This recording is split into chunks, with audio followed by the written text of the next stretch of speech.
Ito ang GMA Regional TV News. Mainit na balita mula sa Luzon, hatid ng GMA Regional TV. Isang bangkay ang natagpuang palutang-lutang sa isang ilog sa Dagupan, Pangasinan. Chris, nakilala na ba yung bangkay? Oo, Rafi, na isa siyang mangingisda na taga-barangay Poblacion Oeste. Ayon sa pulisya, nakipag-inuman pa ang mangingisdang si Rogelio Martinez bago pumalaot.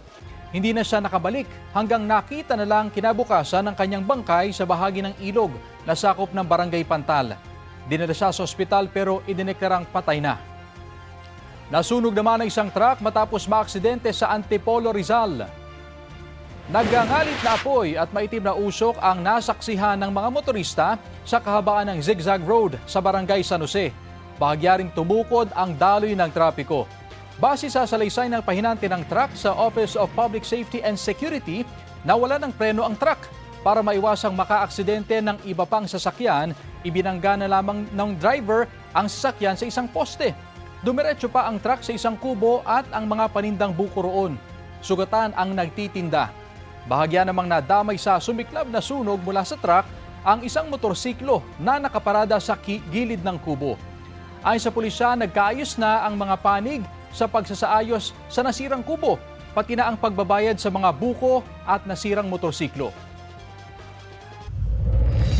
Ito ang GMA Regional TV News.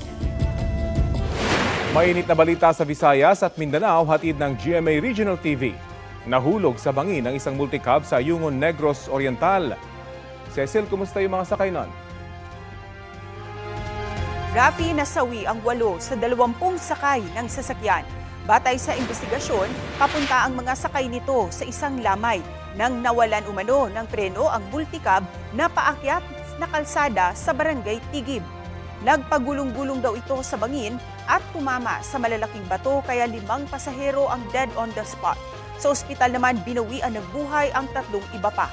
5 iba pa ang nagtamo ng mga sugat, kabilang ang isang bata at ang driver ng multicab. Sinusubukan pang kunin ang pahayag ng mga sangkot at nadamay sa aksidente. Nadaraanan na muli ang Manipis Road sa Talisay City dito sa Cebu matapos magka-landslide doon. Ginoo ko! Sus! Nakuna ng cellphone video ang aktwal ng pagbuhod ng bahagi ng isang bundok sa Barangay Manipis nitong Biyernes. Agad na nakatakbo palayo ang mga residente at mga motorista. Ayon sa hepe ng Traffic Operation Development Authority ng lungsod, lumambot ang lupa dahil sa mga naranasang pag-ulan sa lugar. Hinihikayat nila ang mga motorista na dumaan muna sa alternatibong rota para sa kanilang kaligtasan. Ito ang GMA Regional TV News. Mahigit 11 milyong pisong halaga ng iligal na droga ang nasabat sa buy-bust operation sa Binangonan, Rizal. Arestado sa operasyon ng isang lalaki at kanyang live-in partner. Nakuha sa kanila ng mga otoridad ang mahigit sa 1.5 kilo ng hinihinalang shabu. Gayun din ang 2,000 pisong buy-bust money, toolbox, 2 cellphones, 1 baril, mga bala at 1 kotse. Naharap sa patong-patong na reklamo ang mga sospek na tumangging magbigay ng panayam.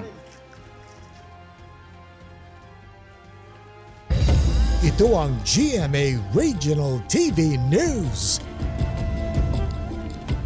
Patay ang 2 lalaking magkapatid na may special needs matapos martilyuhin sa ulo ng kanilang sariling ama sa Gingoog, Misamis Oriental. Base sa investigasyon, natutulog ang mga biktima sa sala ng kanilang bahay nang paluin ng martilyo ng sospek. Isinugod pa sa ospital ang mga biktima pero nasawi rin. Nireport ng mga kapitbahay ang insidente sa pulisya. Naaresto ang tumakas na sospek. Ayon sa pulisya, aminado sa krimen ang sospek na mahaharap sa reklamong multiple parricide. Sabi ng kapatid ng sospek, matagal nang sinasaktan ng sospek ang kanyang mga anak at asawa. Desididong magsampa ng reklamo ang naiwang kamag-anak ng mga biktima laban sa sospek.